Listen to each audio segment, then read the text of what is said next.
So, Cornell, I want to talk to you about this last week. This young 10-year-old, very intelligent-looking young lady, a black young lady at a Pearland school who will not stand for the Pledge of Allegiance in her classroom. She doesn't want to stand up because apparently she believes that black Americans need a lot more to be done in this country.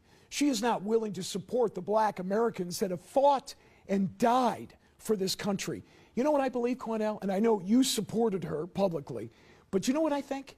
I think at 10 years old, she has no real understanding of what America is. So I wonder if her parents have sat her down and explained what Americans have given their lives, white, black, red. It doesn't make any difference.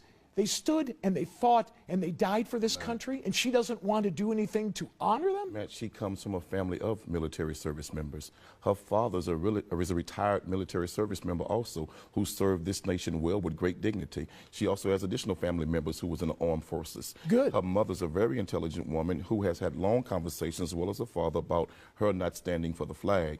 What white people need to understand Just is that, white people? Yes, please. Let me explain. What white people need to understand is that that national anthem was written by Francis Scott Key, a slave owner. Oh, here we go. Who demonized and hated black slaves and black people.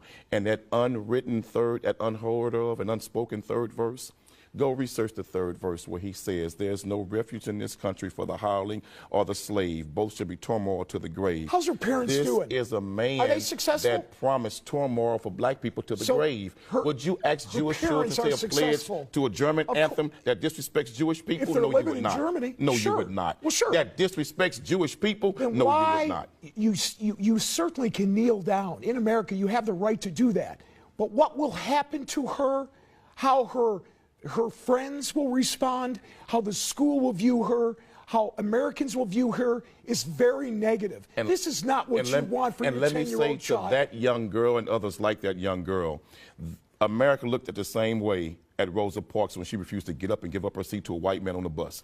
But history vindicated her. History vindicated her. America demonized Harriet Tubman for freeing slaves from slavery, but history vindicated her. So I say to that young girl, you stand strong, stand up, and stand for what you believe in. And to all of those who are too coward to do it, don't get in that young girl's way. Others like her, support that young girl. What would you like her to say to the men and women who have fought for this country like I ran into over the weekend? The black men and women who fought for this country, and some who gave their lives. And ask the black men and women who served America in its military, like in the Independence War. We helped America get it, and we were still slaves afterwards. Ask those in Vietnam who gave their war on Vietnam battlefields, but then came back and was called niggers in their own country. We have fought in America's war, and we've never been given the justice and the due process of everybody else in this nation. Then why don't you move to a different country?